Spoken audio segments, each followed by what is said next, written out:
తెలంగాణలో ఫార్ములా ఈ కార్ రేసుకు సంబంధించి హాట్ టాపిక్గా ఇష్యూ అయితే నడుస్తుంది. ముఖ్యంగా నిన్న మాజీ మంత్రి BRS working president KTR ED విచారణకు హాజరయ్యారు. గతంలో ఏసీపీ అధికారులు కూడా విచారించడం జరిగింది. ఏసీపీ అధికారులు 7.5 గంటల పాటు ప్రశ్నించారు, 80 ప్రశ్నలు సంధించారు అని చెప్పి కేటీఆర్ చెప్పడం జరిగింది. ఇక నిన్న ఈడీ కూడా 40 ప్రశ్నలు సంధించింది, 7 గంటల పాటు విచారించారు అని చెప్పి కేటీఆర్ చెప్పడం జరిగింది. నేను ఏ తప్పు చేయకపోయినా, ఒక్క అవినీతి కూడా పాల్పడకపోయినప్పటికీ నన్ను పదే పదే ప్రశ్నిస్తున్నారు. నాకు ఇష్టమే, నేను వెళ్తాను, న్యాయస్థానాలంటే నాకు చాలా గౌరవం ఉంది, అయినప్పటికీ ఎందుకు పదే పదే అదే అడిగిన ప్రశ్నలే అడుగుతున్నారు అని చెప్పి కూడా కేటీఆర్ అనడం జరుగుతుంది. అసలు ఏం జరుగుతుంది ఫార్ములా ఈ కార్ రేసుకు సంబంధించి? కేవలం రాజకీయ కక్షతోనే ఈ కేసు పెట్టారా? అలాగే కొన్ని కీలక వ్యాఖ్యలు కూడా కేటీఆర్ చేయడం జరిగింది. న్యాయమూర్తి ముందు కానీ, ఈడీ ఆఫీస్లో కానీ, లేకపోతే రేవంత్ రెడ్డి ఇంట్లో కానీ నేను ఎక్కడైనా విచారణకు సిద్ధమే, మీరు సిద్ధమా? ధైర్యం ఉంటే మీడియా లైవ్ కవరేజ్ ఇస్తుంది, లైవ్ కవరేజ్లో మాట్లాడదాము, రేవంత్ రెడ్డికి ఇష్టమైన టైము ప్లేసు చెప్పండి అని చెప్పి కూడా కేటీఆర్ సవాల్ విసిరారు. మరి రేవంత్ రెడ్డి ఎలా నిర్ణయం తీసుకుంటారు? అసలు ఏ తప్పు అవినీతి చేయనటువంటి ఈ కేసులో అనవసరంగా 10 కోట్ల రూపాయలు ఖర్చు పెట్టి ఎంక్వైరీ అయితే చేపిస్తున్నారు అని చెప్పి కేటీఆర్ కూడా చెప్పడం జరిగింది. కాంగ్రెస్ ఇచ్చిన హామీలను నెరవేర్చకుండా డైవర్ట్ చేయడం కోసమే ఈడీ విచారణ, అలాగే ఏసీపీ విచారణ అంటూ ముందుకు వెళుతుందని చెప్పని అంటున్నారు. అంతేకాకుండా ఓటుకు నోటు కేసుకు సంబంధించి రేవంత్ రెడ్డి మీద ఏసీబీ అలాగే ఈడీ కేసులు ఉన్నాయి కాబట్టి నా మీద కూడా ఏసీబీ అలాగే ఈడీ విచారణ జరుగుతోందని చెప్పి కేటీఆర్ అనడం జరుగుతుంది. నిజంగానే అందుకే ఈ కేసులు అనేవి జరుగుతున్నాయా? అవినీతి అనేది జరగలేదా? ఇదే అంశానికి సంబంధించి మనం డిబేట్లో చర్చించుకుందాం. డిబేట్లో పాల్గొనడానికి మనతో పాటు ఉన్నారు ఇందిరా శోభన్ టీపీసీసీ అధికార ప్రతినిధి, అలాగే బచ్చు శ్రీనివాస్ బీఆర్ఎస్ నాయకులు, అల్చాపూర్ శ్రీనివాస్ బీజేపీ అధికార ప్రతినిధి, అలాగే బండారు రామ్మోహన్ రాజకీయ విశ్లేషకులు. అందరికీ గుడ్ మార్నింగ్ అండి. నమస్తే అండి. ఇందిరా శోభన్ గారు గుడ్ మార్నింగ్ అండి. రైట్. అలాగే బండారు రామ్మోహన్ గారు గుడ్ మార్నింగ్ సార్. అసలు ఈ ఈడీ విచారణ అలాగే ఏసీబీ విచారణకి సంబంధించి కేటీఆర్ చేసిన వ్యాఖ్యలు ఏవైతే ఉన్నాయో, అంటే నేను ఏ తప్పు చేయలేదు, అయినప్పటికీ ఎంక్వైరీకి వెళ్ళాను, ఒక్క అవినీతి కూడా జరగని ప్లేస్లో ఎందుకు పదే పదే అవినీతి జరిగింది అని చెప్పి మాట్లాడుతున్నారు అన్న విధంగా కేటీఆర్ అయితే మాట్లాడడం జరిగింది. నిన్న ఈడీకి సంబంధించి విచారణకు సంబంధించి కేటీఆర్ అన్న మాటలకి మీరేమంటారు? గారు మీకు, అట్లాగే ఇందిరా శోభన్ గారికి, శ్రీనివాస్ గారికి, ఇతర మిత్రులు నమస్కారం. అట్లాగే మహా టీవీ ప్రేక్షకులకు కూడా గుడ్ మార్నింగ్. నేను ఒక న్యాయవాదిగా నిష్పక్షపాతంగా మాట్లాడతాను. నాకు కేటీఆర్ గారు అవినీతి చేసిందా చేయలేదా, లేకపోతే వీళ్ళు ఆరోపించుకున్నట్టు నేను నాకు వాళ్ళ చెప్పుల్లో కాలు పెట్టను. కనుక ఈ కేసు గురించే మాట్లాడదాం. అంటే మిగతా కేసులు అవినీతి లేదా, కాళేశ్వరం ఏమైంది, వాటి గురించి మాట్లాడదాం. ఓన్లీ ఈ కార్ రేసులో ఏం జరిగింది నేను చెప్తున్నది ఏది మొదటి నుంచి కోర్టు ఏమడుగుతున్నది, ఇవాళ నిన్న ఈడీ ఏమడిగింది, దాని సమాధానం చెప్పే ప్రయత్నం చేస్తాను. మొట్టమొదటిగా ఈ కేసు లొట్టపీస్ కేసు అని అంటే గట్టిగా మారుతుంది. ఎందుకంటే రాజకీయ ప్రమేయం ఉంటే ఏమైందంటే అదే అంటే తమ నిలవలు తప్పిన తమ మిత్రులు శత్రువులు అన్నట్టు తమ కింద పనిచేసిన అధికారులే ఇవాళ మళ్ళీ ఫిర్యాదులు చేస్తారు. కానీ మళ్ళీ ప్రభుత్వం మారగానే వాళ్ళే ఆ ఫిర్యాదులు వెనక్కి తీసుకుంటుంటారు. ఉదాహరణ చెప్తాను నేను. నిన్న కాక మొన్న సుప్రీంకోర్టులో మన ఆంధ్రప్రదేశ్ సంబంధించి చంద్రబాబు నాయుడు గారి మీద కేసులో మధ్యంతర బెయిల్ రద్దు చేయమని అదే సిఐడి కేసు వేసింది. మొన్న ఏమైంది, మాకు అభ్యంతరం లేదండి, పిటిషన్ మీరు డిస్మిస్ చేసినా సరే అండి. అదే అధికారులు కదా చంద్రబాబు నాయుడు గారు మళ్ళీ ట్రాంపరింగ్ చేస్తారు అది ఇది అని చెప్పి చివరికి ఎక్కడికి వచ్చిండ్రు అంటే అధికారం మారగానే చంద్రబాబు నాయుడు గారు ముఖ్యమంత్రి కాగానే అదే సిబిఐ అధికారులు అక్కడ ఈ కోర్టులో వాదించి దాన్ని డిస్మిస్ చేయించుకున్నారు. అంటే నేనేమంటున్నానంటే వాళ్ళు ఏసీబీ ఎవరి చేతిలో కీలు బొమ్మ అంటున్నాను, ఈడీ కూడా ఎవరి చేతిలో కీలు బొమ్మ. ఇవన్నీ కూడా తమ ప్రభుత్వాలు మారగానే, అధికారం మారగానే వాళ్ళ చేతిలో పెంపుడు చిలక లేకుంటే పెంపుడు కుక్క ఈ మాట అంటున్నారు. నేను మాట కాదు. అంతకుముందు బీజేపీ కూడా ఇదే సిబిఐని కాంగ్రెస్ బ్యూరో ఆఫ్ ఇన్వెస్టిగేషన్ అన్నది. ఇవాళ బీజేపీ అధికారంలో ఉన్నది, కాంగ్రెస్ ప్రతిపక్షంలో ఉన్నది. అందుకని నేను ఏమంటున్నానంటే వీళ్ళు అధికారం అధికారం వచ్చినప్పుడు ఒక్కొక్క రకంగా ఈ వ్యవస్థ గురించి మాట్లాడుతున్నారు. ఇవాళ ఈ కేసుకు వస్తాను నేను. మన ఈ కార్ రేసులో మొదటి నేను ఏమంటున్నానంటే రాజకీయ నాయకులు ఏదైనా ఆదేశిస్తారు, మంచో చెడ్డో, వాళ్ళకి నిర్ణయం తీసుకో అధికారం ఉంది, విధాన నిర్ణయం మార్గం వాళ్ళు చేయగలుగుతారు. ప్రభుత్వాలు క్యాబినెట్, ముఖ్యమంత్రి విధాన నిర్ణయం చేస్తారు, అది కంటిన్యూట్ ఉంటుంది. ప్రభుత్వాలు శాశ్వతం, పార్టీలు శాశ్వతం కాదు. ఇక్కడ ఏమైందంటే స్పష్టంగా నేను చెప్తున్నాను, కేటీఆర్ మద్దతు అంటలేదు నేను. ఇవాళ కేటీఆర్ మంత్రి ఆదేశించుండు, డబ్బులు రిలీజ్ చేయమన్నాడు. చేసేందుకు ఏం అవరోధాలు ఉన్నాయి, టెక్నికల్ ఫాల్ట్స్ ఏమున్నాయి, లేకుంటే ప్రొసీజరల్ ఆస్పెక్ట్లు ఏమున్నాయని ఎవరు ఆలోచన చేయాలి? ఐఏఎస్లను ఐపీఎస్లు ఎందుకు పెట్టుకున్నాం? వాడి మీద కేసు పెట్టారంటే ఐపీఎస్లు కేసు పెట్టేస్తుంటే జైలుకు తర్వాత వాళ్ళే పోతాం. వాళ్ళు అట్లాగే నిబంధనల విరుద్ధంగా ఏమైనా నిధులు విడుదల చేస్తే ఎవరు పోవాలి? జైలుకు అధికారులే పోతారు అంట. గతంలో ఒక ఉదాహరణ చెప్తాను. భువనగా రాజశేఖర రెడ్డి గారు ఎటువంటి అది ఆదేశిస్తే ఎవరు పోయిన? రాజశేఖర రెడ్డి గారు జైలుకు పోలే, బీపీ ఆచార్య, శ్రీలక్ష్మి గారు జైలుకు పోయింది ఐఏఎస్ ఆఫీసర్. సరే, మళ్ళీ ప్రభుత్వాలు మారని జగన్మోహన్ రెడ్డి వాగ్ని తీసుకున్నాడు. నేను ఏమంటున్నానంటే అధికారులు ఏం చేస్తున్నారు? ఒక మొదటి మాట గడ్డి వేపుతున్నారా అంటున్నాను. అధికారులు అది మంత్రి ఆదేశిస్తే అయ్యా ఇది లీగల్ గా చెల్లదు, మీరు ఆదేశించిన ప్రకారం రిజర్వ్ బ్యాంక్ అనుమతి తీసుకోలేదు, మరి ఎవరు చేయాలి అంటే మంత్రి కేటీఆర్ చదువుకున్నవాడు కావచ్చు, విదేశాలు చదవచ్చు, కానీ ఒక నిరక్షరాస్యుడు ముఖ్యమంత్రి అవుతాడు. అప్పుడు ఏం చేయాలి? నిరక్షర మంత్రికి తెలుసా? అది ఇచ్చేవా అంటాడు. అంటే అరవింద్ కుమార్ ఐఏఎస్ ఆఫీసర్ కదండి, ఆయన సలహా ఇవ్వలేదని చెప్పారంటారా? అందుకనే అమ్మా, అందుకనే అరవింద్ కుమార్ రేపు జైలు పోయేటోళ్ళు ఎవరంటే అరవింద్ కుమార్, లేకపోతే హెచ్ఎండిఎల్ రెడ్డి. నేనేమంటున్నాను, ఇవాళ ఏసీబీకి ఫిర్యాదు చేసిన ఎవరైతే దానకిషోర్ ఉన్నాడో ఆయన కూడా పోతాడు. రేపు ఈ తప్పుడు కేసు పెట్టి రుజువైంది అనుకోండి, ఎవరు పోతారు? రేవంత్ రెడ్డి పోడు, ఈయన పోతాడు అంటారు. అందుకని ఏమంటున్నాడు, ఈ కేసులో స్పష్టంగా ప్రొసీజరల్ ఆస్పెక్ట్ లో లోపాలు ఉన్నాయి, అందరూ కేసును పెట్టింది కూడా అదే. అవినీతి అనేది ఎక్కడుంది? ఇక్కడ అవినీతి అంటే అవినీతి నిరోధక చట్టం కింద ఓ కేసు నమోదు చేయాలంటే 2018లో ఒక 17 క్లాస్ ఏ ఒక సవరణ చేశారు. అంటే అకాడమిక్ గా మాట్లాడుకుందాం. ఇప్పుడు రేవంత్ రెడ్డి వస్తాడా సవాల్కు, ఇది పిచ్చి మాటలు ఇవన్నీ. కేటీఆర్ మాట్లాడుతూ పిచ్చి మాటలే. లొట్ట పీసు కేసు ఇవన్నీ పిచ్చి మాట్లాడుతున్నాను. లొట్ట పీసు కేసు అంటే గట్టిగా అయింది కదా. నేను ఏమంటున్నాను, రాజకీయంగా ఎదుర్కోకండి, లీగల్ గా ఎదుర్కోండి అంటున్నా. ఒక మాట చెప్తాను భువన్ గారు, కొంచెం అకాడమిక్ గా మాట్లాడుతున్నా. 2018లో ఒక అవినీతి నిరోధక చట్టంలో సవరణ చేశారు. అంతకుముందు ఏముంది అంటే ప్రభుత్వ అధికారుల మీద కానీ లేకుంటే రాజకీయ నాయకులు, పబ్లిక్ సర్వెంట్స్, అందరు రాజకీయ నాయకుల మీద కాదు, పబ్లిక్ సర్వెంట్స్ ఎవరు ఉన్నారు, మంత్రులు పబ్లిక్ సర్వెంట్ కింద వస్తారు. వాళ్ళ మీద కేసు పెట్టాలంటే పై అధికారులతో లేకుంటే పై వ్యవస్థతో పర్మిషన్ తీసుకోవాలి. ఎమ్మెల్యేలకి ఎంపీలకి పన్ని సంజయ్ అరెస్ట్ చేసినప్పుడు ఎవరి పర్మిషన్ తీసుకోలేదు, లేకపోతే రేవంత్ రెడ్డిని అరెస్ట్ చేసిన ఎవరి పర్మిషన్ తీసుకోలేదు. ఎందుకంటే వాళ్ళు పబ్లిక్ సర్వెంట్ కింద రాన్నాడు, ఎమ్మెల్యేలు ఉన్నారు, ఎంపీ ఉన్నారు కనుక. ఇక్కడ ఏమైంది భువన గారు, 2018లో యాక్ట్ సవరించినప్పుడు కేసు పెట్టేటప్పుడే పర్మిషన్ తీసుకోవాలని ఒక రూల్ వచ్చింది. అది దాన్ని వ్యతిరేకించిన మేమంతా పెద్ద ఎత్తున. అది ఆ దొంగ తప్పించుకోపోతారు. ఎటువంటి అప్పుడు పర్మిషన్ తీసుకొని కేసు పెట్టాలంటే ఆనాడు మంత్రిగా ఉన్నాడు కనుక కేసీఆర్ గారు, గవర్నర్ పర్మిషన్ అవసరమైంది. గవర్నర్ ఏం చేస్తాడు, పర్మిషన్ ఇవ్వడానికి కేసు మంచిగా ఉందా లేకుంటే గట్టిగా ఉన్నదా, లేకపోతే లొట్ట పీస్ కేసు అని చూడడం. ఆయన చూసేది ఏంటంటే పర్మిషన్ ఇవ్వాల్సిన బాధ్యత ఉంది కనుక ఇచ్చేసాడు. అది దానికి 4 రోజులు టైం తీసుకున్నారు. సరే, పైన కేంద్ర ప్రభుత్వం నుంచి ఆదేశించకపోతే గవర్నర్లు కూడా స్వతంత్రంగా వ్యవహరిస్తలేరు, చేసిండు, అయిపోయింది.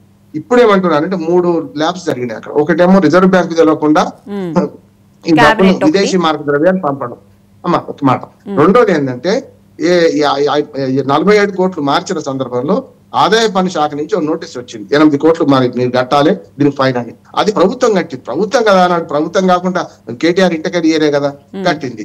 మూడోది ఏంటంటే ఎన్నికల కమిషన్ ఎన్నికల నిబంధనలు మన మోడల్ కోడ్ ఆఫ్ కండక్ట్ అమల్లో ఉన్నప్పుడు ఇచ్చిందట. ఎవరు చూసుకోవాలి? గాడిద చేసే పని గాడిద, కుక్క చేసే పని కుక్క చేసుకోవాలి. ఆనాడు ఎన్నికల కమిషన్ రూల్స్ ఏముంటే ఎవరు చూడాలి? ఎన్నికల కమిషన్ నోటీస్ ఇవ్వాలి. ఏసీబీకి ఏం పని? ఏసీబీ అంటే అవినీతి నిరోధక చట్టం చదివిన చెప్తున్నాను. అవినీతి నిరోధక చట్టంలో ఏమిటంటే డబ్బులు చేతులు మారాలి. ఈ అవినీతి అంటే ఈ డబ్బులు మళ్ళీ తిరిగి వాళ్ళకే రావాలి. చంద్రబాబు నాయుడు స్కిల్ డెవలప్మెంట్ కేసులో తిరిగి ఆ అకౌంట్ లోకి వచ్చిన కేసు ఉన్నది అక్కడ, ఇక్కడ ఇది లేదు. ఇందులో ఏమంటున్నానంటే ఈ 3 ప్రొసీజరల్ ఆస్పెక్ట్ లో చూసుకోవాల్సిన అధికారులు మాత్రమే. రాజకీయ నాయకుడు అది చదువుకున్నా చదువుకోకపోయినా సంబంధం లేదు. ఒకనాడు తమిళనాడు ముఖ్యమంత్రి అన్నాదురై అయిండు, మన కామరాజు నాడర్ అయిండు. కామరాజు నాడర్ వేరుముద్ర గడపాము, కానీ చాలా అపారమైన అనుభవం ఉంది. ఇందిరాగాంధీని సేవ్ చేసిండు. మన సీనియర్లకు జూనియర్లకు మధ్య పంచాయతీ వస్తే కామరాజు ప్లాన్ అంటారు. మన చదువుకు సంబంధం ఏముంది రాజకీయానికి? కనుక చదువుకున్న వాటి రాజకీయ నాయకుడు కావాలని ఏం లేదు. కనుక వీళ్ళు ఆదేశిస్తే దాన్ని అమలు చేసేటప్పుడు ఏ నిబంధన అడ్డం వస్తుందో చూసుకోవాల్సిన బాధ్యత అధికారులే. ఈ తప్పులు అధికారులది బాధ్యత.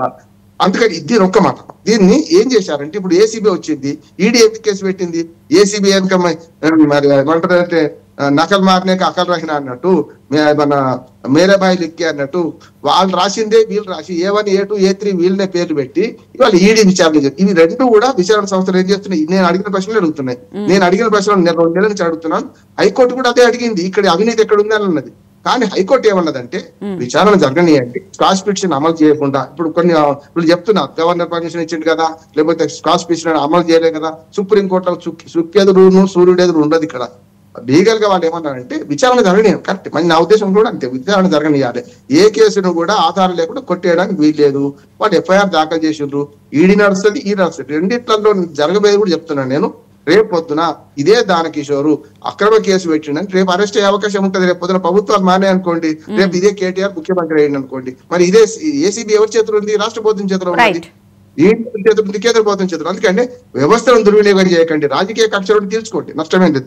ప్రజా కోర్టు ముందు నిలబడండి. కానీ రాజకీయ కక్షలు విడిచిపెట్టి ఇట్లా చేస్తే మాత్రం వ్యవస్థల మీద ప్రజలకు నమ్మకం పోతుంది. రైట్. అల్జాపూర్ శ్రీనివాస్ గారు, గుడ్ మార్నింగ్, నమస్తే అండి సార్. ఇప్పుడు రామ్మోహన్ గారు చెప్పినట్లు రాజకీయ నాయకులు చెప్పినట్లు చేయకుండా అధికారులు అసలు ఏం చేస్తున్నారు, అధికారుల ప్రమేయం లేకుండానే ఇలా జరుగుతుందని చెప్పి అనుకోవాలా? ఒకటి గారు, ప్రభుత్వం అంటే ప్రొసీజర్స్, రూల్స్, చట్టాలు ఇవన్నీ కూడా ఫాలో కావాల్సినటువంటి అవసరం. వర్బల్ ఇన్స్ట్రక్షన్స్ ఎంత ఇచ్చినా అధికారులు ఆ యొక్క రూల్స్ కు ఫాలో కావాల్సిన బాధ్యత అధికారులు. ఒకవేళ మంత్రి గాని ముఖ్యమంత్రి గాని దానికి మించి డివేట్ అవుతూ చేయండి అని ఆ వర్బల్ గా ఇన్స్ట్రక్షన్స్ ఇచ్చినా అధికారులు వినద్దు. కానీ ఇక్కడ తెలిసి అధికారులకు తప్పు చేయడం జరిగింది. కేటీఆర్ గారి యొక్క మాటలు కాదని లెక్క మోమాటకు వారి యొక్క ఆదేశాలు వర్బల్ ఇన్స్ట్రక్షన్స్ ను ఉపయోగ చేసి ఫాలో కావడం జరిగింది. వాళ్ళకి తప్పే. మరి వీరు కూడా హైలీ ఎడ్యుకేటెడ్ కదా. మంత్రి కేటీఆర్ గారు విదేశాల్లో చదువుకున్న వ్యక్తి, చాలా మంది కన్నా ఎక్కువ మంత్రివర్గంలో ఎక్కువ చదువుకున్నటువంటి వ్యక్తి ఏకైక మంత్రి కేటీఆర్ గారు. తనకు తానే చాలా తెలుగుపరంగా భావించేటువంటి వ్యక్తి. ఇట్లా ఈ ప్రొసీజర్ లేకుండా ఎందుకు మరి వారు అవకాశం ఇచ్చినారు? వారు తెలియదా ఇక తప్పులని చెప్పేసి, ఏ అధికారం ఉందని చెప్పేసి హెచ్ఎండిఏ ద్వారా రాబట్టి డబ్బులు ఇచ్చేటువంటి అధికారం ఉన్నది. దానికంటూ క్యాబినెట్ అప్రూవల్ ఉందా? ఫైనాన్స్ మినిస్ట్రీ అప్రూవల్ ఉందా? ఫెమా చట్టాన్ని ఉల్లంఘించేటువంటి అవకాశం ఈ యొక్క ఫారిన్ రిజర్వ్ డైరెక్ట్ ఫారిన్ విదేశాలకు పంపించే అధికారం లేకున్నప్పటికీ, ఆర్బీఐ పర్మిషన్ లేకుండా ఈ రకం పంపారు. ఇవన్నీ కూడా తెలియని కాదు. తెలిసినా వారు ఏం కాదులే, నేనేం చేస్తే అది నడిచిపోతాని చెప్పి భావించే అధికారం. మీరు తప్పే చేయనప్పుడు పిటిషన్ ఎత్తిపోయాలి. మీలో నేను మీ జేబులో డబ్బులు వచ్చాయని చెప్పట్లేదు, మాకు తెలియదు, వాస్తవాలను బయటికి రావాలి. దాని ద్వారా ఇడైన ఎజెండా ఏముండే, దాని ద్వారా రాబోయే కాలంలో మిగతా సబ్సిక్వెంట్ ఈవెంట్లలో ఎంత లాభం వస్తుండేదని కంపెనీ ద్వారా ఏమైనా అడ్వాంటేజ్ తీసుకునే అవకాశం ఉండే వరకు తర్వాత మాట. కానీ ఇక్కడ స్పష్టంగా కనబడతా ఉన్నది మోహన్ గారు, ప్రొసీజర్ లేకుండా ఏదైతే పాటించాల్సినటువంటి నియమాలు ఉన్నాయో, రూల్స్ ఉన్నాయో అవన్నీ పాటించకుండా ఆ డబ్బులు ట్రాన్స్ఫర్ చేసినారు. మీకు పర్సనల్ గా మీ జేబులో రాకపోవచ్చు, కానీ ప్రభుత్వం యొక్క సిస్టమ్ ని దెబ్బతీసి ఆ డబ్బులు ట్రాన్స్ఫర్ చేయించడంలో మీ మౌఖిక ఆదేశాలు అక్కడ పనిచేసినాయి. లేకుంటే ఆ అధికారులు ఎవరు ధైర్యం చేయరండి. మీరు చెప్పకుండా వాళ్ళు పంపే ధైర్యం ఎవరు చేయరు. ఐఏఎస్ కావచ్చు, ఐపీఎస్ కావచ్చు, ఇంకెవరో కావచ్చు. సో పంపించారంటే వాళ్ళు చెప్తా ఉన్నారు, వాళ్ళు చెప్పిన మేము చేస్తామని చెప్పి అది తప్పే. రూల్స్ విరుద్ధంగా చెప్పిన విషయాన్ని మీరు వినద్దు. కానీ వాళ్ళు ఆ ఇండికేటర్ బహుమాటంతో వారు మాట కాదని లెక్క పంపడం జరిగింది, ఒప్పుకోవడం జరిగింది, సంతకాలు పెట్టడం జరిగింది. సో ఇది వికేరియస్ లయబిలిటీ. అధికారులు తప్పే, మంత్రిగా మౌఖిక ఆదేశాలు ఇచ్చి మరి పప్పులో కాలు వేయడం కూడా తప్పే. కాబట్టి ఇవాళ మీరు తప్పు చేయలేదు అనే ఒక ఘంటాపథంగా మాట్లాడే మాటల్లో పసలేదు. మీరు ఒప్పుకోవాలి, ఎస్ ప్రొసీజర్ లేకుండా నేను వర్బల్ ఇన్స్ట్రక్షన్ ద్వారా చేసిన తప్పే, మినిస్ట్రీ యొక్క క్యాబినెట్ అప్రూవల్ తీసుకోలేదు, ఆర్బీఐ ఫాలో కాదని చెప్పి చెప్పాలి, ఒప్పుకోవాలి తప్ప క్వాష్ పిటిషన్ వేయడండి.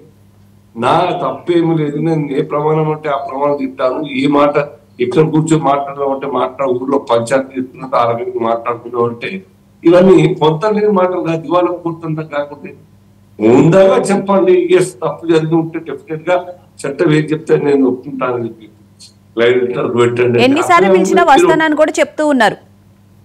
అదే ఎన్నిసార్లు పిలిచిన వస్తా అంటే మరి ఎందుకు పిటిషన్ పెట్టారు? మీరు చట్టాన్ని సహకరించాల్సిన బాధ్యత ప్రతి ఒక్క పౌరుంది. మీరైతే మీరు బాగా తెలిసిన కదా, మరి చట్టాలు అమలు చేసే బాధ్యత నిన్న 10 సంవత్సరాలు మీరు పాటించాలి కదా, పాలనలో ఉన్నారు కదా. ఇవాళ కొత్త మాట మాట్లాడమేంది అంటే మీకు అందితే జుట్టు అందకుంటే కాళ్ళు అన్నట్టుగా మాట్లాడే వారు కరెక్ట్ కాదు. నిన్న దాకా క్వాష్ కోసం ఇస్తారు, అవకాశం దొరకలేదు, హైకోర్టు కొట్టేసింది, సుప్రీంకోర్టులో మనం ఇంకా ముందు అవుతా ఉంటే మరి లాభం లేదని చెప్పడం కారణంగా మళ్ళీ విత్డ్రా చేసుకోవడం, అది కష్టం మీద విత్డ్రా చేసుకోవడం జరిగింది. మళ్ళీ ఇప్పుడు దేనికంటే సిద్ధమని చెప్తాం తప్పు. అందుకోసమే ప్రభుత్వ ఆస్తులకు సుప్రీంకోర్టు హైకోర్టు చెప్పింది, ఈ మధ్యన చెప్పింది, ట్రస్టీగా ఉండాలి మౌనగా. రైట్, ట్రస్టీగా ప్రభుత్వ ఆస్తుల్ని ప్రభుత్వ ఖజానాకు మీరు సంరక్షణగా ఉండాలి తప్ప ఇష్టారీతిలో ఖర్చు పెట్టే అధికారం మీకు లేదు. ఇష్టారీత నిర్ణయాలు తీసుకొని ఆ ట్రెజరీకి నష్టం చేసే అధికారం మీకు లేదు అని చెప్పడం లేదు. మీరేం పాటిస్తున్నట్టు ఇవన్నీ కూడా ఆ ల్యాక్పురాస్ అన్నింటినీ కూడా మీరు ఒప్పుకొని కూడా తెలిసి కూడా ఒప్పుకోకుండా మళ్ళీ దేనికి సిద్ధమని చెప్పడం కరెక్ట్ కాదు. దట్టు ఎలక్షన్ కోడ్ ఉన్నప్పుడు ఏ క్వశ్చన్ కూడా అటువంటి నిర్ణయాలు తీసుకొని వీళ్ళని చెప్తా ఉన్నా స్పష్టంగా. అది చేసిన దాని తర్వాత ఆ యొక్క ప్రైవేట్ కంపెనీకి ఆస్పత్రులు ఎవరైతే ఉన్నారో గ్రీన్కో ద్వారా ఆ డబ్బులు విత్డ్రా చేసుకోవడానికి అవకాశం ఇస్తాను. వాళ్ళు విత్డ్రా చేసుకోవడం కారణంగా సర్కార్ డబ్బులు నిధులు వేద్దాం, మళ్ళా వచ్చే సర్కార్ నాదే, నేనేమన్నా దానికి చేసుకుందాం లేదు, మేకప్ చేద్దాం లేదని చెప్పేసి మీరు ఆ యొక్క నిర్ణయం తీసుకొని మీరు ప్రభుత్వాన్ని పార్టీ చేసినా, దాంట్లో పార్టిసిపేట్ చేసినా, ఇవన్నీ కూడా మీరు చేసే తప్పుల్ని స్పష్టంగా కనబడతా ఉన్నది. ఊళ్ళో పంచాయతీ చెప్తా సార్ మేడం, ఊళ్ళో చదువురాని యొక్క పెద్ద మనుషులు కూడా వాళ్ళు ఈ చట్టాలు తెలియకుండా వాళ్ళు పంచాయతీ చాలా బాగా చెప్తారు. మీరు కూడా అప్లై చేయకుండా వ్యవహరించడం చాలా తప్పు, ఇప్పటికైనా ఒప్పుకోవాలి. బచ్చు శ్రీనివాస్ గారు, నిన్న ఈడీ ఎదుట 7 గంటల పాటు విచారణ ఎదుర్కొన్నారు కేటీఆర్. ఏసీపీ అధికారులు కూడా 7.5 గంటల పాటు ప్రశ్నించారు. ఎక్కడ చెప్పినా నేను ఏ తప్పు చేయలేదు, అవినీతే జరగలేదు, అవినీతి జరగని దానికి ఎందుకు పదే పదే అదే ప్రశ్నల గురించి అడుగుతున్నారు అని చెప్పి కేటీఆర్ అనడం జరిగింది. ఆ ప్రశ్నలకి సమాధానం కోసమే కదా ఈడీ విచారణ అయినా ఏసీబీ విచారణ అయినా. మరి ఎల్లొచ్చిన వెంటనే ఆయన కేటీఆర్ కూడా పదే పదే అదే విషయం ఎందుకు చెప్తున్నారు?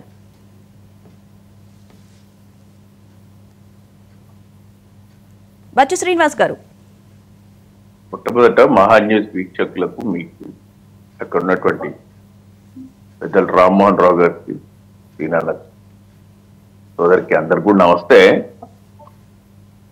ఇప్పుడు ఈ విషయం మనం చర్చించుకోబట్టి నాకు తెలిసి ఒక 3 నెలల పైన అయిందండి, 3-4 నెలలు అవుతుంది, 4 నెలలు అవుతుంది. శ్రీనివాసరెడ్డి గారు, పొంగులేటి శ్రీనివాసరెడ్డి గారు మంత్రి గారు ఈ విషయం మీద ఒక ప్రెస్ మీట్ ఏర్పాటు చేసిన తర్వాత ఆయన బాంబులు, చిచ్చుబుడ్లు, అరెస్టులు ఏమో ఆయన పరిభాషలో వక్ర భాషను చెప్తూ మాట్లాడినటువంటి సందర్భాలు మనం విన్నాం. ఆ తర్వాత ఒక 1.5 గంటన్నర ప్రెస్ మీట్ పెట్టి కేటీఆర్ గారు కూడా జరిగిన విషయం పట్ల సమూల వివరణ, అంటే జరిగిన వాస్తవాన్ని, అందులో ఎవరు అవునన్నా కాదన్నా రామ్మోహన్ రావు గారు చెప్పింది నేను విన్నాను. Government is a trust, 100% accepted. 10 కోట్లు దాటితే ఫెమా నిబంధనలు ఉల్లంఘించినట్టు, అవు నిజమే. అది కూడా ఆర్బీఐ అనుమతి ఉండాలి 45 కోట్లు దాటినప్పుడు. ఇవేవి జరగకుండా ఎందుకు ఇచ్చిండ్రు అనేటువంటిదే ఇక్కడ ఏం అవినీతి అంటే డబ్బులు తినడమో, డబ్బులు తీసుకోవడమో, లేకపోతే మనం ఇచ్చిన డబ్బులు లేవనో పోయినాయనో అట్లాంటిది ఏం లేదు. జరిగినటువంటి పరిస్థితుల్లో ఆనాడు మౌఖిక ఆదేశాలు ఇవ్వడానికి కారణం ఏంటంటే హోస్ట్ చేయాల్సినటువంటి బాధ్యత మనం ఉంది. The continuity has to be continued to conduct the e-car racing in Hyderabad. ఆ రోజు దానివల్ల కలిగినటువంటి ప్రయోజనాలు, వచ్చినటువంటి పెట్టుబడుల దృష్ట్యా ప్రపంచ పటంలో హైదరాబాద్ బ్రాండ్ ఇమేజ్ కోసం మనం చేసినటువంటి ప్రయత్నంలో భాగంగా ప్రభుత్వంలో ఉండి విచక్షణ అధికారాలు ఉన్నాయి. కొన్ని సందర్భాలలో అంటే రూల్స్ ను అతిక్రమించి కూడా ప్రభుత్వంలోని పెద్దలు ఆ పనులు చేస్తారు. అందులో భాగంగా నేను కూడా చేసిన, కానీ నేను ఎక్కడ కూడా డబ్బు నేను తినలేదు, నా కోసం వాడుకోలేదు, ఈ రాష్ట్ర ప్రగతి కోసమే నేను వాడినా అని ఆయన చెప్పింది. ఇదైతే టెక్నికల్ గా ఎర్రర్ ఉంది, ఎలక్షన్ కోడ్ కూడా ఉంది, టెక్నికల్ గా ఎర్రర్ ఉంది కాబట్టి మీకు ఆ హక్కు లేదు. మీరు you are only custodian of the public money. You can't take the decision as you wish. మీ ఇష్టం ఉన్నట్టు నిర్ణయాలు తీసుకోవడానికి వీల్లేదు. తీసుకున్న నిర్ణయం తప్పు కాబట్టి ఈ నిర్ణయం ఎందుకు తీసుకుంటారు అనేదే విచారణ. అంతిమంగా తేలేది కూడా అదే. ఇప్పుడు ఏదో మన డబ్బులు తీసుకున్నాం, డబ్బులు వేసుకపోయినాం, లేకపోతే అవినీతికి పాల్పడడం, 45 కోట్లలో డబ్బులు ఇట్లాంటిది ఏం లేదు. ఇప్పుడు ప్రభుత్వం కూడా మన పైన పెద్దగా ఆరోపణలు చేయడానికి ఏం లేదు. టెక్నికల్ ఏదైతే డిస్టర్బెన్స్ జరిగిందో దాన్ని పదే పదే గుచ్చి అడిగి, అయితే దీంట్లో ఒక రాజకీయ కక్ష మాత్రం ఉందని మనం ఖచ్చితంగా చెప్పుకోవాలి. ఏమంటే వాళ్ళు డబ్బులు ఇస్తా అన్నారు ఎఫ్ఈఓ, ఈ డబ్బులు తీసుకోలే ఈ ప్రభుత్వం. తీసుకోకపోగా దాన్ని రద్దు చేసింది. రద్దు చేసే ముందు కూడా ఆయన ఏం సమీక్షలు లేకపోతే ముఖ్యమంత్రి గారు కేబినెట్ నిర్ణయాలు లేకపోతే ఇంకెవరినో కూర్చోబెట్టి అడిగి అందరి ఆలోచనల మేరకే రద్దు చేయలేదు కదా. ఈ కార్ రేసింగ్ నేను రద్దు చేయలే. ఈ కార్ రేస్ కి ప్రపంచంలో అన్ని దేశాలు పోటీ పడుతుంటే మన రాష్ట్రానికి వచ్చే అంశాన్ని ఆయన కూడా అంటే గత ప్రభుత్వంలోని అంశాన్ని కొనసాగించొద్దు, దీనివల్ల కేటీఆర్ గారికి మనం మరకలు అంటించవచ్చు. నాకు కూడా నా పేరు మీద కూడా ఈడీ ఉంది, నా పేరు మీద కూడా ఏసీబీ ఉంది, నీ పేరు మీద కూడా ఏసీబీ ఉంది, నీ పేరు మీద కూడా ఈడీ ఉంది. అంతిమంగా తేలేదైతే ఇదే, ఇంతకంటే ఎక్కువ ఏం తేలదు. సో కాబట్టి ఆయన ప్రెస్ మీట్ అయిపోయిన తర్వాత కూడా వచ్చి మాట్లాడిన మాటలు ఇవే. మనం ఎన్నిసార్లు ఏసీబీ విచారణలకు 10 గంటలు వెళ్ళినా, ఇంకా 10 సార్లు ఈడీ విచారణకు వెళ్ళినా చెప్పే సమాధానాలు అవే, వాళ్ళు రాబట్టగలిగే సమాధానం ఇదే.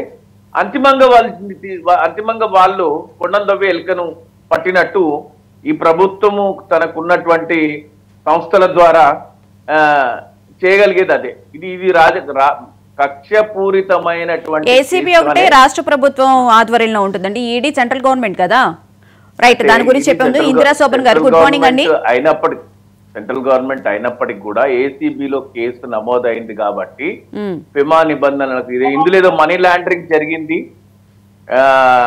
అనేటువంటి అంశాన్ని ఏసీబీ లేవనెత్తింది కాబట్టి ఇమ్మీడియట్ గా ఈడీలో కూడా కేసు నమోదైంది. Right, okay. ఇందిరా శోభన్ గారు కాబట్టి సో ఇందులో ఏం పెద్దగా సాధించే ప్రభుత్వం సాధించేది ఏం లేదు. అందుకే సరేనండి. ఇందిరా శోభన్ గారు గుడ్ మార్నింగ్ అండి. ముఖ్యంగా ఈడీ విచారణ ఎదుర్కొని బయటకు వచ్చిన తర్వాత కేటీఆర్ గారు సీఎం రేవంత్ రెడ్డికి సవాల్ విసిరారు. న్యాయమూర్తి ముందు కూర్చుందాము, లేకపోతే లైవ్ ఇద్దాము మీడియా కవరేజ్, డబ్బులు ఎందుకు అనవసరంగా వేస్ట్ చేస్తున్నారు, 50 లక్షలతో అది అయిపోతుంది, ఇప్పుడు 10 కోట్లు ఖర్చు అవుతున్నాయి న్యాయ విచారణ కోసం అని చెప్పి కీలకమైన వ్యాఖ్యలే చేశారు. దీన్ని మీరు ఎలా సమర్థిస్తారంటారు? ప్యానెల్లో ఉన్నటువంటి సోదరులకి గుడ్ మార్నింగ్ అండి. సో ఈ కేటీఆర్ గారు నిన్న ఈడీ విచారణకు వెళ్లి బయటకు వచ్చిన తర్వాత ఆయన ఫిక్స్ అయ్యాడు. సో తప్పకుండా ఈ శిక్ష పడే పరిస్థితి ఉన్నది, తప్పు అన్నది బయటకు వచ్చింది, తెల్లమైందన్నది ఆయనకు అర్థమైనట్టుంది. సో అసలు వాస్తవం సత్యం బోధపడిన తర్వాత బయటకు వచ్చి ఆయన దీనిని ఏ రకంగానైనా పబ్లిక్ నుంచి సింపతి పొందాలన్నటువంటి ప్రయత్నం చేస్తున్నట్టుగా మనకు కనపడింది. సో మనం రాచరికంలో లేము కదా. రాచరికంలో ఉంటే రాజుగారు ఒక ఏమంటారు డప్పు కొట్టించి అందరినీ పలానా దగ్గరకు వచ్చేసేయండి అంటే రెగ్యులర్ గా ఉండే వేదిక ఉంటది కదా, వేదిక దగ్గరకు వచ్చేసేయండి, అక్కడ చర్చ పెడదాము, ఆ చర్చ తర్వాత అతను దోషి అని తెలితే శిక్ష ఇస్తాము, మీరు రండి అని అహో అని చెప్పినట్టుగా ఉన్నది కేటీఆర్ గారిది. మనం ప్రజాస్వామ్యంలో ఉన్నాం, ప్రజాస్వామ్యంలో కొన్ని వ్యవస్థలు ఉన్నాయి, ఆ వ్యవస్థలు తన పని తను చేసుకొని పోతాయి అన్న విషయాన్ని, ఆ సత్యాన్ని ఆయన గ్రహించకపోతే ఎట్లా? 5 కోట్లు 10 కోట్లు దుర్వినియోగం అయితే అని ఇప్పుడు మాట్లాడుతున్నారు. 10 సంవత్సరాలు తెలియలేదా? ఇలాంటివి ఎన్నో చేశారు మీరు నిజంగానే నిజంగా ఆర్థిక క్రమశిక్షణ ఉంటే 7 లక్షల కోట్ల అప్ప ఎందుకేది రాష్ట్రము? రేవంత్ రెడ్డి గారి డ్రోన్ కేసులో మీరు ఏం తేల్చారని ఆయనని అన్ని రోజులు జైల్లో పెట్టి ఏమంటారు ఒక ఉగ్రవాది లాగా చూసి ఏమంటారు క్షుణకానందం పొందారు మీరు. బిడ్డ పెళ్లి కూడా పోనీయకుండా కక్షపూరితమైన రాజకీయం ఏ రకంగా చేశారు మీరు? ఇది సమాజానికి తెలియదా ఇవన్నీ కూడా? కాబట్టి ఇవాళ మీరు ప్రతిపక్షంలోకి రాగానే ఇవాళ మొత్తం అంతా ఏదో చట్టాలు మేమే మార్చేస్తున్నాం అనే విధంగా మీరు మాట్లాడుతుంది సరి అయినది కాదు. సమాజానికి మీరు సరి అయిన రీతిలో చెప్పాల్సిన అవసరం ఉన్నది. సమాజాన్ని తప్పుదో పట్టిస్తే మాత్రం ఊరుకునే ప్రసక్తి లేదని ఈ సందర్భంగా గుర్తు చేస్తున్నాం. మీరు గమనించినట్లయితే అసలు దీంట్లో వాళ్ళు ఏం మాట్లాడుతున్నారు, ఇసుమంత పైసా కూడా ఇందులో అవినీతి జరగలేదు అంటున్నారు. అవినీతి జరిగిందా జరగలేదా, ఏమయ్యింది, అసలు దీన్ని అధికార దుర్వినియోగం ఎలా చేశారు, మీకున్నటువంటి అధికారాలని వేరే రకంగా ఎవరికి ఏ రకంగా లాభం చేకూరింది, దాంట్లో మీదేంది అనే దాని కదా ఇప్పుడు ఎంక్వైరీ జరుగుతున్నది. మనం బయట ఎన్ని మాట్లాడినా కూడా అది పొలిటికల్ స్టేట్మెంట్లు అవుతాయి. సో ఎక్కడైతే వ్యవస్థల్లో ఎక్కడైతే రికార్డింగ్ చేయబడుతుందో మనం మాట్లాడింది అది మాత్రమే అకౌంటబిలిటీలోకి వస్తుంది. అక్కడ చెప్పాల్సింది వదిలేసి బయటకు వచ్చి పొలిటికల్ స్టేట్మెంట్ చేయడం అనేది సరి అయినది కాదు. ఇది ఏమంటారు, విచారణ దశలో ఉన్న సందర్భంలో ఈ రకమైనటువంటి బయట మాట్లాడడం అన్నది మరి వాళ్ళ విచక్షణకే వదిలేస్తున్నాం, వాళ్ళు అలా మాట్లాడుతున్నటువంటి విషయాన్ని. సో రెండో అంశం ఏంది అనంటే, దీంట్లో గ్రీన్ కో కంపెనీ కాపాడాలనేది చాలా క్లియర్ ఇంటెన్షన్ అనేది మనకు కనబడుతుంది. గ్రీన్ కో కంపెనీ ఆయన దోస్తుంది కాబట్టి గ్రీన్ కో కంపెనీకి సంబంధించినటువంటి దాంట్లో ఎఫ్ఈఓకి గ్రీన్ కో కంపెనీ 90 కోట్లు ఇస్తామని ఒప్పందం చేసుకుంది.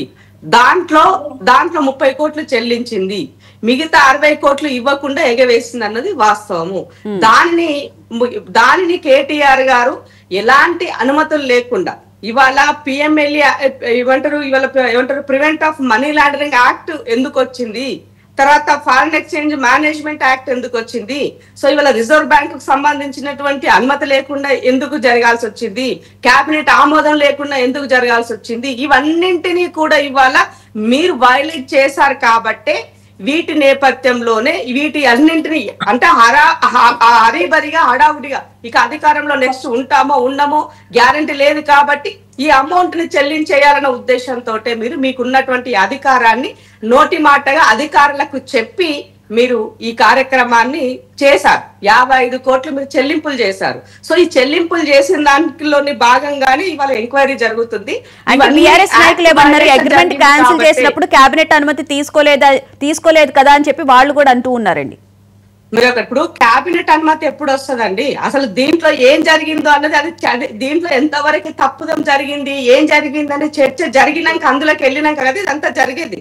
ఎంక్వైరీ నడుస్తుంది కదా, ఇప్పుడు ఎంక్వైరీ నడిచినప్పుడు ఆ ఎంక్వైరీ రిపోర్ట్ బేస్ లో చేసుకున్నప్పుడు అప్పుడు కేబినెట్ ముందుకు ఇవన్నీ మూవ్ ఆన్ అవుతాయి. అవేం చేయకుండానే ముందుగానే మనమే ఊహించుకొని అన్ని మాట్లాడుకుంటే సరైనది కాదు కదా.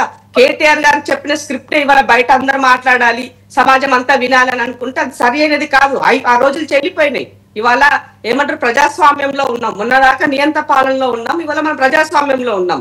ప్రజాస్వామ్యంలో ఉన్నప్పుడు వ్యవస్థలు చేయాల్సిన పనిలో భాగంగా మీరు ఆటంకాలు కలిగించి ఇవాళ నీపై ఏసీబీ ఉంది, నా పైన ఉన్నది, నీ పైన ఏంటి ఈడీ ఉన్నది, నా పైన ఈడీ ఉన్నది, రా తెలుసుకుందామంటే చిన్నపిల్లల వ్యవహారంలో ఉంది తప్ప ఇది మెచ్యూరిటీ పొలిటీషియన్ మాట్లాడాల్సినటువంటి మాటలు కాదు. మొన్నటిదాకా షాడో ముఖ్యమంత్రిగా పనిచేసిన కేటీఆర్ గారికి వ్యవస్థల పట్ల అవగాహన లేదా అని నేను అడుగుతున్నాను. ఇదే మీ సోదరి కవిత గారిని ఢిల్లీలో అరెస్ట్ చేసినప్పుడు కూడా మీరు ఇలాంటి మాటలే మాట్లాడినారు, ఇట్లాగే చెప్తున్నారు మా పైన కక్షపూరితమైన రాజకీయాలు చేస్తున్నారు అని చెప్పేసి. సో పొలిటీషియన్లు ఎంత మాత్రాన మనకంటే ఇప్పుడు అధికారులు విచారణకు వెళ్లారు, మీ వల్ల వెళ్ళిన 2 అధికారులు అరవింద్ గారు కానీ రెడ్డి గారు కానీ వాళ్ళిద్దరు విచారణకు వెళ్ళి వాళ్ళు అడిగినటువంటి ప్రశ్నలకు సమాధానం చెప్పొచ్చారు కదా. మీరు పొలిటీషియన్ అయినంత మాత్రాన మీకు స్పెషల్ గా అయితే ఏమి ఉండదు కదా. తప్పు జరిగిందా లేదా అది కదా మీరు చెప్పాల్సింది. మీ దగ్గర ఎవిడెన్స్ ఏమున్నాయో అవి ప్రొవైడ్ చేస్తారు. ఆ సందర్భంలో ఎందుకు నిర్ణయం తీసుకోవాల్సి వచ్చిందో చెప్తారు. ఇవన్నీ వదిలేసి దీన్ని మొత్తం కంప్లీట్ గా ఒక సైడ్ ట్రాక్ పట్టించే ప్రయత్నం, వాళ్ళ రాజకీయ అస్తిత్వం కోసం కనుమరుగవుతున్న బీఆర్ఎస్ పార్టీని మేమున్నామని చెప్పే దాంట్లో చేసినటువంటి తప్పులను కప్పిపుచ్చుకోవడం కోసం మాత్రమే ఇవాళ ముఖ్యమంత్రి గారిని బ్లేమ్ చేసే పనిలో వీళ్ళున్నారు. కానీ ముఖ్యమంత్రి గారు చాలా మౌనంగా సహనంగా టెక్నికల్ గా వ్యవస్థ చేయాల్సినటువంటి పనిని వ్యవస్థ చేయండి అని ఫ్రీ హ్యాండ్ వ్యవస్థలకు ఇచ్చేసారు. వాళ్ళ పని వాళ్ళు చేసుకుంటున్నారు. దీంట్లో ఎలాంటి సంబంధం లేకుండా ఏది లేనటువంటి ముఖ్యమంత్రి గారిని పదే ఆయన యొక్క ఇమేజ్ ని డ్యామేజ్ చేసే విధంగా వాళ్ళు మాట్లాడుతున్నటువంటి మాటలు నిజంగా చాలా బాధాకరమైనటువంటి విషయం. వాళ్ళు ఆత్మ పరిశీలన చేసుకోవాల్సినటువంటి అవసరం ఉంది. రాజకీయాలలో అధికారం అన్నది శాశ్వతం కాదు. వ్యక్తులుగా మనము చేసే పనులు అన్నది ఈ సమాజం మాట్లాడుకుంటుందన్నది గుర్తుపెట్టుకోవాల్సిన అవసరం ఉంది. 10 సంవత్సరాలు మీరు అధికారంలో ఉండి ఏ వ్యవస్థను ఎంత ఇన్ఫ్లుయెన్స్ చేశారు, ఏ వ్యవస్థల ద్వారా ఎవరిని కక్షపూరితమైనటువంటి ఇబ్బందులకు గురి చేశారో ఈ సమాజానికి తెలుసు. ఎవరిని వదలలేదు, జర్నలిస్టులను వదలలేదు, ఇవాళ ఏమంటే ప్రశ్నించే గొంతుకులను వదలలేదు, ప్రతిపక్షాలను వదలలేదు, తర్వాత అక్కడ ఇక్కడ ఎవరైనా ఇండిపెండెంట్ గా మాట్లాడేటువంటి వ్యక్తులను కూడా మీరు వదలలేదు. అన్ని రకాలుగా ఎన్ని ఇబ్బందులు పెట్టాలో అన్ని ఇబ్బందులు పెట్టినారు. ఇవాళ సత్యహరిచంద్ర పుత్రులు లెక్క సత్యపు ఏమంటారు, మేమే కేర్ ఆఫ్ అంబేద్కర్ కి మేము కేర్ ఆఫ్ అడ్రస్ గా ఉన్నటువంటి వారసులుగా మీరు మాట్లాడుతున్నారు. అంబేద్కర్ రాజ్యాంగం పైన నమ్మకం ఉన్నది, చట్టాన్ని గౌరవిస్తామని కేటీఆర్ గారు మాట్లాడారు కదా. ఏమి నాయన అసలు అంబేద్కర్ గారు గౌరవించారా? అంబేద్కర్ ఇచ్చిన రాజ్యాంగాన్ని మీరు అవమానించింది మీరు కాదా? సో మీరు అసలు దాన్ని గత 10 సంవత్సరాల్లో కోర్టు మొట్టికాయలు అమలు చేయలే. పూర్తి అధికారులు కూడా మొట్టికాయలు పడ్డాయి, అమలు చేయలేదు. రామ్మోహన్ గారు, ఇక్కడ ఇప్పుడు ఒక విషయం చూస్తే కనుక మీరు ఒక న్యాయవాదిగా రాజకీయ నాయకులకి సంబంధించి అవినీతి ఆరోపణలు వచ్చినప్పుడు ఒక న్యాయమూర్తి ఎదుట కూర్చుని విచారణ జరిపించిస్తే గానీ, అలాగే మీడియా కవరేజ్ లైవ్ కవరేజ్ ఇస్తూ విచారణ జరిపితే ఇలాంటి సమస్యలన్నీ పరిష్కారం అవుతాయి కదా. ఇప్పుడు కేటీఆర్ గారు మనకు చెప్పినట్లు నిజంగానే అసలు ఈ దీనికి సంబంధించి కోర్టులో ఉన్న సమస్యలన్నీ పరిష్కారం కావాలంటే దాదాపు 300 సంవత్సరాలు పడుతుంది అంటున్నారు. అదేమీ లేకుండా ఈజీగా సొల్యూషన్ వస్తుంది కదండి, మీరేమంటారు? అంటే వ్యవస్థలు ఎందుకున్నాయమ్మా? చట్టసభలు ఎవరు అన్ని కుక్క చేసే పని కుక్క, గాడిద చేసే పని గాడిద చేయాలని ఎందుకన్నారంటే చట్టసభలు అని చట్టాలు చేస్తాయి, ఎగ్జిక్యూటివ్స్ ఏమో అమలు చేస్తారు, న్యాయ వ్యవస్థ ఇటువంటి ఏమైనా లోపాల తర్వాత విచారిస్తుంది. ఇందిరా శోభన్ గారితో పూర్తిగా ఏర్పడిస్తున్నారు ఈ విషయంలో. అంటే రాజకీయంగా పక్కన పెడితే ఈ పిచ్చి ప్రియాల ఆలపనలు ఎందుకు అని అదే మాట పిచ్చి ప్రియాల ఆలపన మాట వాడినా కేటీఆర్ గారు లొట్ట పీసుకేసానుడు, లేకపోతే ఇద్దరు ఇది మధ్య యుగాల్లో ఉన్నావాను అమ్మా. నేను 57 జర్నలిస్ట్. గతంలో 11 కోట్ల రూపాయలు రాజశేఖర రెడ్డి గారు గవర్నమెంట్ లో ఈ బొత్స సత్యనారాయణ గారు ఒక కార్ కంపెనీకి ఇచ్చారు. దాని మీద డబ్బులు పోనాయండి అని నువ్వు వ్యాసం రాసిన అప్పుడు నేను చెప్పేది. అందుకని డబ్బులు పోయినాయి, మనకు బొత్స సత్యనారాయణ జైలు పోయినా పోనే కదా. ఎవరు పోయినారు? అధికారులు పోయినారు. నేను స్పష్టంగా చెప్తున్నాను ఇక్కడ. ఇప్పుడు శ్రీశైలం హాస్పిటల్ లో లాభం జరిగింది. మీరు అడిగిన భువన గారు మీరు అడిగిన ఒక ప్రశ్న, దానికి కూడా సమాధానం మనకు ఇంద్ర శోభన్ గారు చెప్పాలి. ఎందుకంటే మిగతా వాటికి ఏకీపిస్తున్నాడు. ఎందుకంటే ఈ పిచ్చి ప్రలాపనలు రేవంత్ రెడ్డి ముందుకు మనం మాట్లాడుతున్నాడు మధ్యవి గారు మనమేమన్నా అంటే కోర్టులో నడుస్తున్న కేసు గురించి బయట ఎందుకు మాట్లాడాలంటున్నాడు. సరైనది కాదు. ఒక విజ్ఞుడు కేటీఆర్ చదువుకున్నాడు ఈ మాట మాట్లాడు కరెక్ట్ కాదు. రాజకీయంగా చూసుకుంటా అంటే ఎదురెదురు బయట కొట్టుకుంటామా? ఇప్పుడు ఒక మాట ఇవాళ ఎంత పెద్ద విజయం సాధించాలని అంటే మనం శ్రీహరికోట నుంచి డాకింగ్ 2 ఉపగ్రహాలను కలిపినము. శాస్త్ర సాంకేతిక రంగాలు అంత అద్భుతం సాధిస్తుంటే ఈ రాజకీయాలు ఇంత దుర్మార్గంగా ఇంత నీచంగా ఎందుకు ప్రవర్తిస్తున్నామని నేను అంటున్నాను. మీ కక్షలు ఉంటే మీకు ఎన్నికలు చూసుకోండి, కానీ లీగలు చూస్తే ఒక మీ ప్రశ్న మంచిగా ఏం ప్రశ్న అంటే రేవంత్ రెడ్డి గారు ఒక ప్రభుత్వ నిర్ణయాన్ని తీసేటప్పుడు ఎవరు ఆ పర్మిషన్ నేను కూడా అడుగుతున్నా. చాలా నుంచి ఈ ప్రశ్న అడుగుతున్నాను నేను. రెండో దానికి వస్తున్నాను. ఎందుకంటే ఒక నిర్ణయం జరిగింది 4 ఏళ్ళకి ఈ కార్ రేస్ జరుగుతా అన్నారు. అందులో అభివృద్ధి కాకుండా ప్రస్తుత హాస్పిటల్ లోపాలు జరిగినాయి. ఆయన ఎవడో వచ్చి కలిసిండి రేవంత్ రెడ్డి గారిని. కలిసినప్పుడు ఇది కరెక్ట్ కాదన్నప్పుడు ఏం చేయాలి? దీన్ని రద్దు చేద్దామా వద్దా క్యాబినెట్ మీటింగ్లు పెట్టాలి కదా. ఇంకొకటి ఏంటంటే ఒకసారి విధాన నిర్ణయం తీసుకున్నాక ప్రతిసారి క్యాబినెట్ మీటింగ్లు పెట్టి చేసుకో. ఇప్పుడు విధాన నిర్ణయం ఏం తీసుకున్నాడు? 4 ఏళ్ల కార్ రేసును 1 సంవత్సరం 3 ఏళ్ల కార్ రేసును రద్దు చేసిండు. రద్దు చేయడానికి కనుక ప్రొసీజర్ పాటించకపోతే రేవంత్ రెడ్డి గారు ఆదేశించిన అధికారులు రేవంత్ రెడ్డి గారు జైలు పోరేపోతున్నా ఆదేశించిన అధికారులు జైలు పోతారు అంటున్నాడు. ఇంకో మాట చెప్తాను. ₹1 అవినీతి జరిగిన కేటీఆర్ గారు ఒక వాదన చేస్తుండ్రు. దీనికి 10 కోట్లు ఖర్చు పెడుతుంది కదా. మా అంటే 55 కోట్ల దానికి 10 కోట్లు ఖర్చు తప్పు.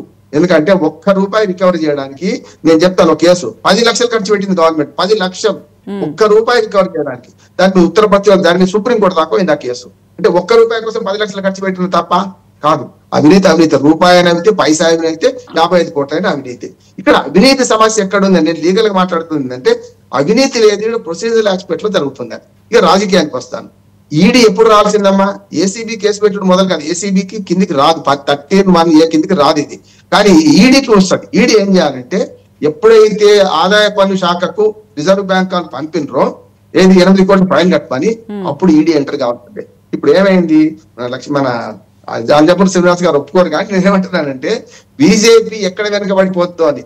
ఇవాళ కాంగ్రెస్ ఏమో ముందుకు పోయింది, కేసు పెట్టింది కేటీఆర్ మీద. మేము ఎక్కడ వెనకబడిపోతాం రాజకీయంగా? బీఆర్ఎస్ బీజేపీ ఒక్కటని కాంగ్రెస్ ఎక్కడ ఆరోపిస్తుందని చెప్పి ఇప్పుడు ఏమనుకున్నారంటే వాళ్ళు కేసు పెట్టిండ్రు. మక్కుంటి మక్కి మేఘభాయి దిక్కి అన్నట్టు ఏదైతే A1, A2, A3 అవే కేసులు, అదే ప్రశ్నలు, అదే కథ ఎందుకు వస్తుంది అంటే ఒకనాడు మొదలు రావాల్సిన ఈడీ ఎందుకొచ్చింది. ఇప్పుడు ఎప్పుడు ఏ పని చేయాలో అప్పుడు ఆ పని చేయాలి. ఎక్కడ ఫెమా నిబంధనలు ఉల్లంఘిస్తే ఏం చేయాలి? ఈడీ కేసు పెట్టాలి. అట్లాగే ఎన్నికల కమిషన్ ఎన్నికల కోడ్ ఉల్లంఘిస్తే ఎవరు పెట్టాలి కేసు? ఎలక్షన్ కమిషన్ పెట్టాలి. వారి ఎలక్షన్ కమిషన్ రంగంలో రానే ఎవడో చేసిన తప్పుకి ఎవడో బాధ్యత వహిస్తాడు. ఇంకొక మాట చెప్తున్నాను బృందంగా, ఇక్కడ అవినీతి అంటే అవినీతి నిరోధక చట్టాల్లో మంచి క్లాస్ ఉండేటప్పుడు ఇచ్చిన తీసుకున్నవాడు ఎంత నేరస్తుడో ఇచ్చిన వాడు కూడా అంతే నేరస్తుడు. అందుకని కేటీఆర్ ఇచ్చిన వాడు అయిండు. ఉదాహరణ కేటీఆర్ అంటే కేటీఆర్ ఆదేశించి ఇచ్చిన వాడు అయినరు. మరి తీసుకున్నవాడి సంగతి ఏంటంటే తీసుకున్నవాడి కేసులు ఎందుకు ఇరికేలే మరి. ఇప్పుడు జనరల్ గా ఏం చేస్తారమ్మా, ఏసీబీ పట్టుకుంటే రెడ్ హ్యాండెడ్ గా డబ్బులు పట్టుకున్నాం చేతులు ఎర్రగాయని వాడిని పట్టుకుంటాం. ఇచ్చిన వాడిని కూడా అప్రూవర్ గా మార్చి ఇచ్చిన వాడు ఏం చేస్తారంటే ఏసీబీ ట్రాప్ చేసేటప్పుడు ఇచ్చిన వాడిని కూడా అప్రూవర్ గా మార్చుకొని వాడిని ఇరికించడానికి రెడ్ హ్యాండ్ గా పట్టుకోవడానికి చేస్తారు. అప్పుడు ఆయన మీద కేసు ఉండదు, కానీ సాక్ష్యానికి రావాలి. రామ్మోహన్ రావు గారు లంచం తీసుకున్నారు అంటే ఇచ్చిన వాడు ఎవడైతున్నాడో సాక్ష్యానికి వస్తాడు, ఇచ్చిన అని చెప్తాడు. అక్కడ కూడా జరుగుతున్నాయి 190 కేసులు వటిగానే పోతున్నాయి. వెళ్ళాం పిల్లలు ఆగమవుతారు, ఎందుకు చేయాలని చెప్తే మళ్ళీ ఇచ్చిన వాడు కూడా సరే సార్ నేను తెలియదా అట్లా రేపోదని కేసు పోతుంది. ఇది కూడా ఏమైతుందంటే తీసుకున్న వాడి మీద ఎందుకు కేసు పెట్టలేదని ఒక ప్రశ్న వస్తుంది. దీనికి సమాధానం లేదు ప్రభుత్వం దగ్గర. మూడవది ఇక్కడ ఏంటంటే రద్దు చేసే క్రమంలో క్యాబినెట్ పర్మిషన్ లేకుండా క్యాబినెట్ లేకుండా ఈ 3 సంవత్సరాల కొనసాగింపు ఏదైతే అగ్రిమెంట్ ఉందో రద్దు చేసుకున్నారు. ఒకవేళ వాళ్ళు ఇప్పుడు మధ్యవర్తిత్వానికి పోయిన ఆర్బిట్రేషన్ కమిటీకి పోయిన వాళ్ళు ఆర్బిట్రేషన్ కమిటీ కూడా వినకపోతే ఇప్పుడు వాళ్ళు కేసు పెట్టిండ్రు ఈ ప్రభుత్వం మీద. ఏమనంటే మా సంగతి అగ్రిమెంట్ బ్రీచ్ ఆఫ్ అగ్రిమెంట్ అంటాం, అంటే అగ్రిమెంట్ ను ఉల్లంఘన జరిగింది అని చెప్పి వాళ్ళు కేసు పెట్టిండ్రు. ఆ కేసులో రేపు పొద్దున తెలంగాణ ప్రభుత్వానికి ఫైన్ పడుతుంది. అప్పుడు తెలంగాణ ప్రభుత్వం కడుతుందా ఫైన్, రేవంత్ రెడ్డి గారు కడతారా? నేను ఏమంటాను అంటే రాజకీయంగా మాట్లాడి చాలా తప్పు అంటున్నారు మనకు కేటీఆర్ గారు. ఆ మాట మాట్లాడి చాలా తప్పు. 10 కోట్లు ఖర్చు పెడతారు, 20 కోట్లు ఖర్చు పెడతారు. ₹1 అవినీతి నేను చెప్పాను 10 లక్షలు ఖర్చు పెట్టిండ్రు. ఇక్కడికి వచ్చే వరకు ఏంటంటే ఈ కేసులో పసలేదు. 11 కోట్ల కేసులో 11 కేసులో మనం బొత్స సత్యనారాయణ గారు జైలుకి ఎట్లా వెళ్ళాడు, ఈయన వెళ్ళాడు. కానీ టెక్నికల్ గా మాత్రం అది ఉంటది. కానీ ప్రతి రాజకీయ నాయకుడు కూడా ఏదైతే ఇట్లా అన్ని నిబంధనలను అధిగమించకుండా అన్ని తల్లికి చేస్తే రాజకీయ నాయకులు ఎందుకు, మన ఐఏఎస్ ఐపీఎస్ ఆఫీసర్లు ఎందుకు వీళ్ళు చెప్పాలి కదా. అందుకని ఎక్కడ లోపం జరిగిందని వీళ్ళు చెప్పాలి. ఇప్పుడు దానకిషోర్ కూడా ఎప్పుడు ఏసీబీ ప్రభుత్వం మారినాక కేసు పెట్టిండు కదా, ప్రభుత్వం మారక ముందు ఈ కేసు దానకిషోర్ ఇవాళ టీఆర్ఎస్ గవర్నమెంట్ అధికారంలో ఉందనుకోండి, ఈ కేసు పెట్టేవాడా? అందుకని నేను చంద్రబాబు నాయుడు కేసుకి ఎందుకు పోతున్నానంటే సుప్రీంకోర్టును కూడా తప్పుదారి పట్టిస్తున్నాయి ఈ వ్యవస్థ. ఇవాళ సుప్రీంకోర్టులో బెయిల్ రద్దు పిటిషన్ వేసిన అదే సిబిఐ ఇవాళ పరిస్థితులు మారినాయంటే ఏం పరిస్థితులు మారినాయి? చంద్రబాబు నాయుడు ముఖ్యమంత్రి అయింది, అంతేకాదు పరిస్థితులు. చంద్రబాబు నాయుడు ముఖ్యమంత్రి కాకుండా జగన్మోహన్ రెడ్డి ముఖ్యమంత్రి అనుకోండి, ఈ కేసులో మధ్యంతర బెయిల్ రద్దు చేయమన్న దాన్ని వెనక తీసుకుంటారా? అందుకని కదా ఇక్కడ జరిగింది ఏంటంటే ఇంకొక మాట చెప్తాను టెక్నికల్ గా లీగల్ గా. నిన్న సుప్రీంకోర్టులో జరిగింది ఏంటంటే దాన్ని అందరూ ఎవరి భాషలో వాళ్ళు వక్రీకరిస్తున్నారు. ప్రతిపక్షం ఏమో మేము విత్డ్రా చేసుకున్నామంటుంది, అది తప్పే. వీళ్ళేమో మనకు డిస్మిసల్ అయిందని వీళ్ళు అంటున్నారు. సుప్రీం కాదు, డిస్మిసల్ యాజ్ విత్డ్రాయల్ అని పెట్టింది. మనం చూడాలి, మనకు ఒక ఆర్డర్ కోర్టు ఆర్డర్ మాట్లాడేటప్పుడు సరిగ్గా చూడాలి. ఈ రెండు ఉన్నాయి అందులో. అంటే వీళ్ళు చెప్పేది కరెక్టే, వాళ్ళు చెప్పేది కరెక్టే. అర్ధ సత్యాలు అసత్యాలు చెప్తున్నారు. అర్ధ సత్యాలు చెప్పి తమకు అనుకూలంగా మాట్లాడుకుంటున్నారు. డిస్మిసల్ యాజ్ విత్డ్రాయల్ అని ఒకటి తీర్పిచ్చింది. అంటే ఎవరికి తోచిన విధంగా వాళ్ళు చెప్తూ ఉన్నారండి, ప్రజలకి కరెక్ట్ గా ఏదనేది ఇన్ఫర్మేషన్ వెళ్ళట్లేదు. నేను చెప్తున్నాను, నాకు పక్షపాతం నాకు వాళ్ళు ఎవరికి సంబంధం లేదు. రేపు కేటీఆర్ అవినీతి చేయలేదు, నేను సర్టిఫికేట్ ఇస్తాను. కాళేశ్వరం అవినీతి లక్షల కోట్లు అవుతున్నది, దాని సంగతి మాట్లాడండి. ఇప్పుడు ప్రజలు ఏం చేసి ప్రజలు తీర్పిచ్చారు. ఇప్పుడు రేవంత్ రెడ్డి గారి సవాల్ అంటుండే కదా కేటీఆర్, నేనేమంటే ప్రజలే తీర్పిచ్చారు కదా మీకు, మీ అవినీతి మీ అహంకారానికి ఇంత కూర్చుని పెట్టినరు. ఇప్పటికైనా రాకపోతే ఎట్లా అని నేను అంటున్నాను. ఇప్పుడు ఏం చేయాలంటే లీగల్ ఎదుర్కోండి మీరు దీన్ని, అనవసరంగా దీన్ని రాజకీయం చేయకండి. బీజేపీ చెప్తున్నా, కాంగ్రెస్ చెప్తున్నా, వీళ్ళకి చెప్తున్నా. ఎందుకంటే ఈ 50 లక్షల రూపాయలు ఆ కేసు వేరు. అక్కడ ఇద్దరు ఉన్నారు, స్టీఫెన్ సార్ ఉన్నాడు, రేవంత్ రెడ్డి ఉన్నాడు. ఇద్దరి మీద కేసు పెట్టింది కదా అప్రూవర్ గా మారిన తర్వాత, ఏది పట్టుకున్న తర్వాత ఆయన. ఇక్కడ అది లేదు కదా. ఒక మాట చెప్తానమ్మా, ఇక్కడ ఏమంటున్నానంటే దీనికి రాజకీయంగా మీడియా ట్రయల్ పనికిరాదు. మీడియా ట్రయల్ చేస్తున్నాం, మనం రాజకీయ ట్రయల్ చేస్తున్నాం. కేసును ఒట్టు తెలుస్తుంది, రేపు పొద్దున అవినీతి పడితే జైలు పోతుంది, కాకపోతే ఇంట్లో ఉంటాడు. రైట్. అల్జాపూర్ శ్రీనివాస్ గారు, రాజకీయంగా మరి బీజేపీ స్టాండ్ ఏంటి ఈ కేసుకు సంబంధించి? డెఫినెట్ గా ఈ యొక్క కేసులో నిజాలు బయటికి రావాలి. అవినీతి రూపంలో మీకు డబ్బు అందిందా లేదా అన్నది బయటపడాలి. లేదా ప్రొసీజర్ లేకుండా కారణంగా మీ యొక్క మౌఖిక ఆర్డర్స్ కారణంగా చేసిన తప్పులు ఎవరైతే చేసినారో అధికారులు వాళ్ళ మీద యాక్షన్ తీసుకోవాలి. ఆర్డర్స్ ఇచ్చి తప్పు చేయించడానికే పూరికొల్పినటువంటి ఒక కేటీఆర్ గారు వారు మరి శిక్ష అర్హులే, వారు శిక్ష పడాలి. ఫ్యూచర్ లో ఏ మంత్రి అయినా ఏ ప్రభుత్వం అయినా అధికారులను గులాములుగా వాడుకోవడం తప్పు. మౌఖిక ఆర్డర్ ద్వారా వాళ్ళను కీలు బొమ్మలుగా వాడుకుంటే తప్పు అనే విషయం ఒక ఉదాహరణగా రాబోయే చరిత్రలో పరిపాలనకు సంబంధించిన విషయాలు అర్థం కావడానికి ఒక ఉదాహరణగా నిలవడానికి తప్ప డబ్బు మీకు ఎంత ముట్టిందే క్వశ్చన్ కాదు. ఇక్కడ మీరు చేసే ఆర్డర్స్ కారణంగా వారు చేసిన తప్పు వాళ్ళు చాలా ఓపెన్ గా ఈడీ ముందర లేకుంటే సిబిఐ ఏసీబీ ముందర చెప్పడం జరుగుతుంది. So that itself shows మీ యొక్క డిక్టేటర్షిప్ మీ యొక్క ఆర్డర్స్ కారణంగా మేము చేసిన తప్పులు అని చెప్పి వాళ్ళు చెప్పింది దాని తర్వాత ఇంకేం లేదు ఇక్కడ. మనం మీరు ఒప్పుకుంటాం. పాయింట్ ఏంటంటే KTR himself has admitted that yes I did it. మేము తీసుకున్నాం నిర్ణయం, ప్రొసీజర్ ఫాలో కావాలన్నా లేదన్నది అధికారులు చూడాల్సిన బాధ్యత వాళ్ళది. నాకేం తెలుసు? ఒక లేమ్యాన్ గా మాట్లాడే మాటలు కరెక్ట్ కాదు కదా. లేమ్యాన్ లాగా మాట్లాడుతూ ఉన్నారు మీరు. మీకు మామూలు లేమ్యాన్ గేమ్ తేడా ఉన్నది. ఈ రకంగా మాట్లాడుతూ ఉంటే మళ్ళీ బయటకు వచ్చింది నువ్వు ఒట్లు తింటాను లేకుంటే వాళ్ళు కూర్చుందాం, ఇవన్నీ ఖర్చులు ఎందుకు, ప్రభుత్వ ఖర్చులు ఎందుకు అని చెప్పడం, ఇవన్నీ కూడా ఇవి సూట్ కావు మీ యొక్క పర్సనాలిటీకి. మీది ఒక రాజకీయ పార్టీ, అధికారం వస్తే ప్రజల మీద అధికారం చెలాయించి పరిపాలన నడపాలను ఒక నడిపేటువంటి పార్టీ, బాధ్యత గల పార్టీ. నిన్నదాకా నడిపించినారు.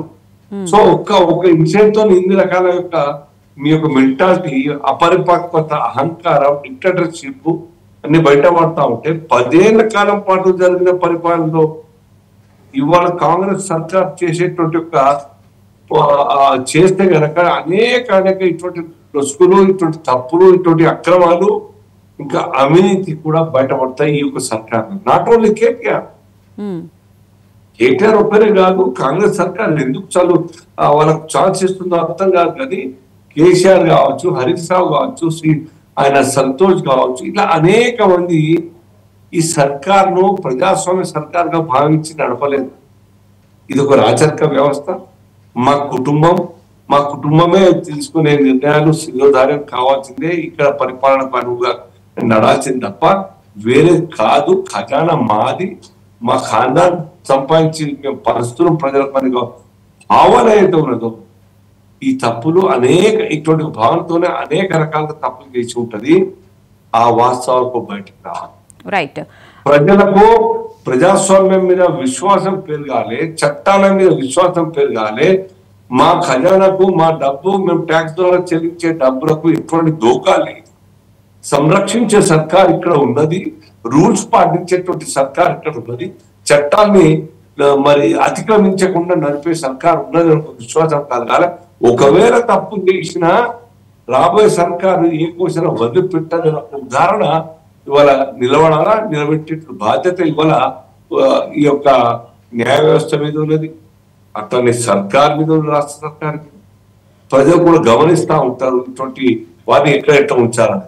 ఇప్పటికన్నా మీరు కేటీఆర్ గారు చాలా ఫ్రాంక్ గా ముందుకు రండి, తప్పు జరిగిందనే విషయం చెప్పండి.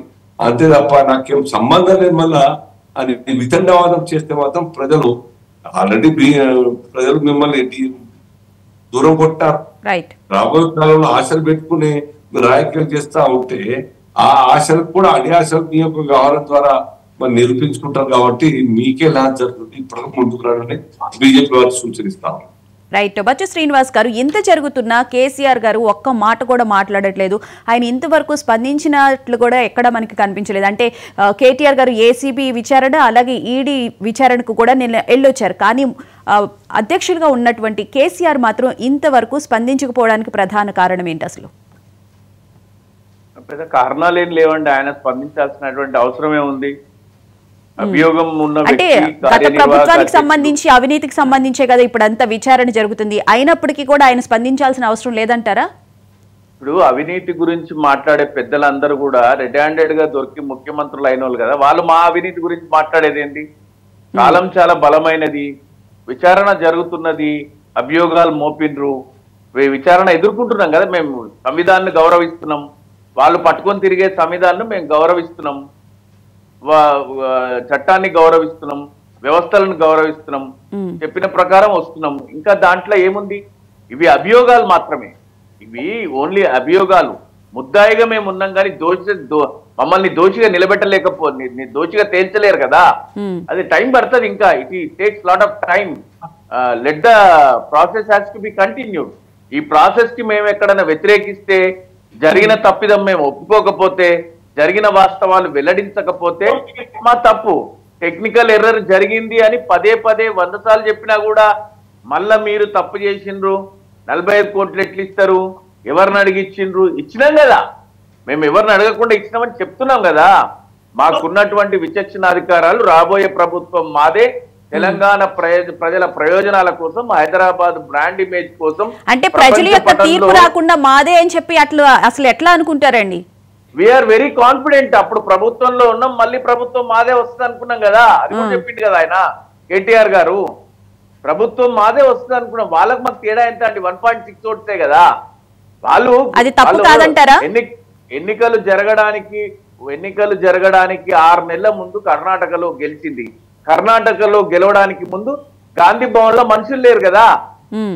దాంట్లో అంత పెద్దగా ఏదో జరిగిపోయింది, ఏమో అయిపోయిందని మేమేమో అనుకోవటం లేదు. మరకలు అంటించే క్రమంలో నిన్నటి దాకా బీజేపీ చాలా అందరికి మరకలు అంటించేసి తుడుచుకున్న దాకా వాళ్ళు క్లీన్ చేసుకునే దాకా టైం పడుతుంది. పబ్లిక్ లో అయితే మరకలు అంటిస్తారు. ఇప్పుడు ఆ దిశగా రాష్ట్ర ప్రభుత్వం కూడా మరకలు అంటించే కార్యక్రమంలో ఉంది. ముఖ్యమంత్రి గారు లాగా మాకు కేటీఆర్ గారు అయితే ఏం విజువల్స్ లేవు.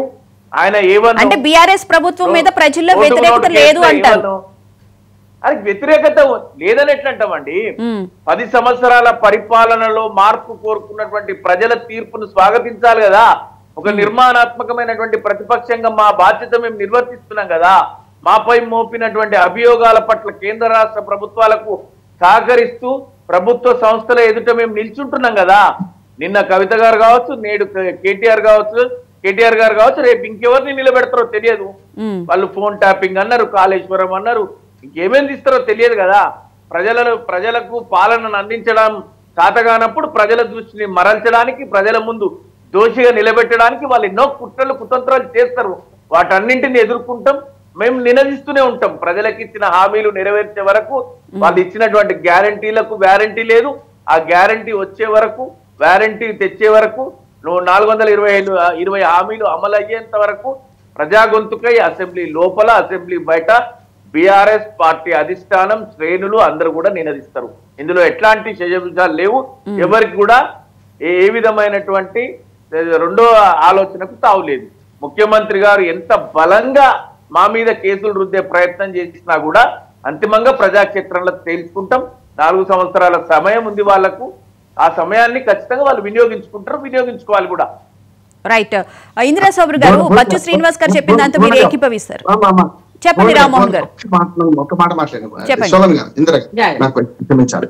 ఏం లేదు, ఇప్పుడు మీరు అడిగారు ప్రశ్న శ్రీనివాస్ కి, ఎందుకంటే వారి పార్టీ కనుక చెప్పలేదు కానీ కేసీఆర్ ఎందుకు స్పందిస్తలేరు అంటే, శ్రీకృష్ణ పరమాత్మకే యాదవ కులంలో ముసలం పుడితే పిల్లలు ఇట్లా తయారైంది, సాంబారి పిల్లగా ఉంటాడు, వాడు చేస్తే ఏమైందో చూసింది. అందుకని పాపం కేసీఆర్ గారు నాకు రాజకీయ మిత్రుడు, అట్లాగే జర్నలిస్ట్ గా మిత్రుడు. ఆయన కరువు శాఖ మంత్రి ఉన్నప్పుడు నేను ఈనాడు రిపోర్ట్ అన్నాను. నేనేమంటున్నానంటే, ఇటువంటి కొడుకుని ఇటువంటి బిడ్డను కనిపించింది కదా, ఇటువంటి ఏం సంగతి అని బాధపడుతున్నాడు, పాశ్చాత్తాపడుతున్నాడు నేను అనుకుంటున్నాను. ఎందుకంటే మిత్రుడు కనుక ఇప్పుడు మనం సీరియస్ గా రాజకీయం ఎందుకు చేద్దాం, కేసీఆర్ ఎందుకు స్పందిస్తలేదంటే, పూర్తిగా చిల్లర కేసులో వీళ్ళు ఇరుక్కున్నారు, ఇటువంటి కేసులు, ఆమె లిక్కర్ కేసు, ఈయననేమో ఈ కేసు, ఏంటి ఇది కథ అని మౌనంగా ఉండడం. ఇటువంటి కేసులో నిజంగా చెప్పాలంటే, ఇటువంటి కేసులో ఇరుక్కోవడం దురదృష్టం అంటున్నాడు. పెద్ద కేసులో ఇరుక్కున్నట్టు వేరు, 1000 కోట్ల కుంభకోణాలు ఇరికిన వాళ్ళని చాలా చూసినాం. బోగస్ కుంభకోణం ఎంత 75 కోట్లు అంటే. అందుకే నేను ఏమంటున్నాను, బోన గారు జోక చెప్తున్నాను, ఇదేం నాకు కక్ష లేదా అనేది ఏం లేదు, కానీ ఇటువంటి పిల్లలు కనడానికి పెట్టి ఏంది కేసులు అనేది పాపం మౌనంగా ఉంటున్నా. మౌనంగా ఉండడం కూడా విజ్ఞతే. పివి నరసింహారావు గారు అన్నట్టు, ఏది మౌనం కూడా ఒక భాషనే అని. మౌనం భాష పాటిస్తున్నాడు. రేపు పొద్దున గోడకు బళ్ళు అవుతాయి, బళ్ళు గోడలు అవుతాయి. రేపు వచ్చి రాజకీయాలు మారినాక మాట్లాడుతున్నాము, మనం ఎందుకు మాట్లాడదాం. రైట్. శోభన్ గారు చెప్పండి, బచ్చు శ్రీనివాస్ గారు అన్నదాంతో మీరు ఏకీభవిస్తారా? డైవర్షన్ పాలిటిక్స్ కోసమే కాంగ్రెస్ ఇదంతా చేస్తుంది అని చెప్పని అంటున్నారు. ఈ రోజు ఎన్నికల సందర్భంగా ఇచ్చిన హామీలను నెరవేర్చడం లేదని చెప్పి చేవెళ్లలో రైతు దీక్ష కూడా బీఆర్ఎస్ పార్టీ నిర్వహించబోతోంది. ఓవరాల్ గా ఏమంటారు మీరు? డైవర్షన్ పాలిటిక్స్ కి కేర్ ఆఫ్ అడ్రస్ బీఆర్ఎస్. అది వాళ్ళు మాట్లాడితే ఎట్లండి, దయ్యాలు వేదాలు వల్లించినట్టే ఉంటది. ఇవాళ ఇంతకుముందు సోదరులు ఒక మాట మాట్లాడినారు, ఏమని, ప్రతిపక్ష నాయకుడు కేసీఆర్ స్పందించాల్సిన అవసరం లేదని మాట్లాడినారు. ఆయన పార్టీ ప్రెసిడెంట్ కూడా, పార్టీ ప్రెసిడెంట్ కమ్ ప్రతిపక్ష ఆపోజిషన్ లీడర్. సో మరి అలాంటప్పుడు కేసీఆర్ కేటీఆర్ ఇద్దరు ఒకటేనా? తండ్రి కొడుకు ఇద్దరు ఒకటేనా? చెప్పమని చెప్పండి ఆ మాట. ఈయననే ప్రతిపక్ష నాయకుడు అని, ఆ హోదా ఆయనకి ఏమని చెప్పండి? కాదు కదా అట్లా. సో ఒక పాత్ర పోషించాల్సి వచ్చినప్పుడు డెఫినెట్ గా ఆయన పాత్ర ఆయన పోషించాల్సిందే. ఆయన పాత్ర పోషించకుండా మౌనమునిలాగా నేను ఫామ్ హౌస్ లోనే ఉంటా అంటే ప్రజలు అది హర్షించరు. అది అవసరం లేదు, ఎందుకు అవసరమైన నాయకుడు, ఈ పార్టీ అవసరమా ఈ సమాజానికి అని అనుకుంటారు ఎవరైనా కూడా. కాబట్టి మనము పదే పదే ఇవాళ కరెక్ట్ గా నీతివంతంగా నిజాయితీగా 10 సంవత్సరాలు పాలన చేసినామని చెప్పడం కోసము మీరు మళ్ళీ అదే బురద చల్లుకునే ప్రయత్నం మీరు చేస్తున్నారు. ఇవాళ బయటికి వచ్చి మీరు మాట్లాడుతున్నప్పుడు ప్రతి అంశము ప్రతి మాట 10 సంవత్సరాల్లో మీరు చేసినవి రివైన్ అవుతున్నాయి. అంటే మాలాంటి వాళ్ళం మేము 10 సంవత్సరాలు మాట్లాడున్నాం కదా, సో వాళ్ళు మాట్లాడుతూ ఉంటే నవ్వొస్తుంది మాకు ఒకసారి అవి విన్నప్పుడు. అరే వీళ్ళు 10 సంవత్సరాలు ఇవే కదా చేసింది, మళ్ళీ బయటకు వచ్చి ఇలా మాట్లాడడానికి ఎంత ఈజీగా ట్విస్ట్ చేయగలుగుతున్నారు, ఎంత ఈజీగా మర్చిపోయి చెప్పగలుగుతున్నారు అనుకుంటున్నాం. అందుకనే అబద్ధాలు చెప్పడంలో దిట్ట, వెన్నతో పెట్టినటువంటి విద్య ఆ నలుగురికి. ఇది వాళ్ళకి తెలిసి 10 సంవత్సరాలు ప్రజల్ని అలా గారడిలో పెట్టి మోసం చేశారు. ఆ మోసాలను పసిగట్టి ప్రజలు వీళ్ళకి ఒక తీర్పునిచ్చారు. ఇంకా దాని నుంచి వాళ్ళు రియలైజ్ అవుతలేరు. అది బాధాకరమైనటువంటి విషయం. ఏ పార్టీ అయినా కొన్ని సహజంగా తప్పులు జరుగుతాయి, వాటి నుంచి కొంత పాఠాలు నేర్చుకొని ముందుకెళ్తారు. కానీ వాళ్ళలో అహంకారం తగ్గలేదు, ఆ పొగురుబోతు మాటలు తగ్గలేదు, చెప్పాల్సిన అబద్ధాల కన్నా ఇంకా 10 అబద్ధాలు ఎక్కువ అతికించి చెప్పడం, ఇవన్నీ కూడా కంటిన్యూ చేస్తున్నారు వాళ్ళు. సో వాళ్ళని ప్రజలే చూసుకుంటారు, దాని గురించి మనం మాట్లాడాల్సిన అవసరం లేదు.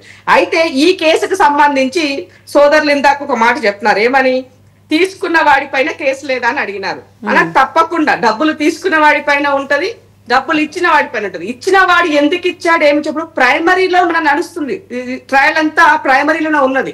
సో వాళ్ళని విచారణకు పిలిచినప్పుడు ఏ రకంగా జరిగింది, వాటి తర్వాత నెక్స్ట్ ఈ పాత్ర ఎంటర్ అవుతుంది.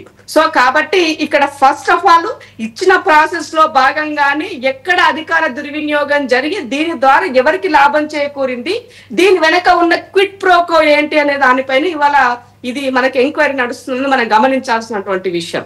కాబట్టి తప్పకుండా ఎవరిని వదిలే ప్రసక్తి అనేది ఉండదు. అయితే అసెంబ్లీలో చర్చ చేయాలి అని చెప్పేసి వాళ్ళు మాట్లాడినారు. ఇది కేసు ఆల్రెడీ ఎఫ్ఐఆర్ అయిన తర్వాత అసెంబ్లీలో రావాలని వాళ్ళు లేవనెత్తారు. అది సరి అయిన ప్రశ్న కాదు. ఆ సమయంలో మనం చర్చకు కూడా దాన్ని అనుమతించే పరిస్థితి కూడా ఉండదు. తర్వాత ఇన్ని మాట్లాడుతున్నటువంటి వీళ్ళకి ఈ దాంట్లో 10 రూపాయల 100 రూపాయల 1000 రూపాయల కోట్ల రూపాయల కాదు, ప్రజలు మనకు ఒక బాధ్యత ఇచ్చినప్పుడు ఆ బాధ్యతని ఎంత సక్రమంగా చేశామన్నది ఇంపార్టెంట్. సో ఇవాళ 1 రూపాయి నువ్వు తప్పు చేసినా కూడా తప్పుగానే మనం దానిని అవినీతిగానే చూడాల్సిన అవసరం ఉంది. దొంగ అనేవాడు 100 రూపాయలు చేసిన దొంగతనమే, 1 రూపాయి చేసిన దొంగతనమే కదా. రామ్మోహన్ గారు కూడా అదే చెప్పారు. మనం ఆ లైన్, అందుకే చెప్తున్నాను సార్ చెప్పిన మాటని, ఇవాళ మనము దాన్ని ఆ లైన్ లో చూడాల్సినటువంటి అవసరం ఉంది. మనము ప్రజలకి ఎంత అకౌంటబిలిటీగా ఉన్నాము, ఎంత ట్రాన్స్పరెంట్ గా ఉన్నాము అన్నది ఈ ఒక్కటి మనం రిప్రజెంట్ చేస్తుందని నేను సందర్భంగా గుర్తు చేస్తున్నా. సో కేటీఆర్ గారు ఒక మాట కూడా అన్నారండి, నిజం, న్యాయం, ధర్మం, నిజాయితీ తప్పకుండా బయటకు వస్తాయి అని చెప్పి. అందుకే అన్న సత్యమేవ జయతే అని సత్యహరిచంద్ర పుత్రుల లెక్క చాలా సత్యాలు మాట్లాడండి కేటీఆర్ నిన్న. నేను అందుకే చెప్తున్నా పదే మీకు. సో అందుకే ఆయన మాట్లాడుతున్న ప్రతి మాట నాకు నవ్వొస్తుంది. నా ప్రెస్ మీట్ ఆయన బయట వచ్చి మాట్లాడుతున్నప్పుడు ఆయన ఆవేశము, ఆ కోపము, ఆక్రోశము, అసలు బయట నుంచి అంటే నేనేంది ఇది నిలబడి మాట్లాడాలన్నా, నేను పోవాలన్నా, నేను ఎంక్వైరీకి వెళ్ళాలన్నా, నేను రాజు కొడుకును కదా అన్న అదిలో ఉన్నాడు కేటీఆర్ గారు. అందుకని అన్నారు జర ఏమంటారు, నేల మీద నిలబడండి, నేల మీద నిలబడి ఆలోచించండి, మనం ఏం చేసాం 10 సంవత్సరాలు బోధపడుతుంది. ఆ బోధపడకనే ఇవన్నీ సమస్యలు వచ్చినాయి మీతోటి. ఇవాళ ఇందాక సార్ మాట చెప్పారు, 2 తండ్రులు 2 పిల్లలతోన కేసీఆర్ గారు ఏ పరిస్థితి మౌనాన్ని వహిస్తున్నాడు అన్నది ఆయనకు బాగా బోధపడింది. కాబట్టి కర్త కర్మ క్రియగా ఉన్నటువంటి పుత్రుడు పుత్రికల ద్వారా కేసీఆర్ కి గండం ఉందన్నది తేలిపోయింది. ఇక 4 రోజులు అది పార్టీని పూర్తిగా పూడ్చిపెట్టడం కూడా గండంగా మారబోతుందని చెప్పదలుచుకున్నాం. Right, thank you so much Indira Shobhan garu, thank you so much Bandaru Rammohan garu, thank you so much Bachchu Srinivas garu, thank you so much Aljapur Srinivas garu debate లో పాల్గొన్నందుకు.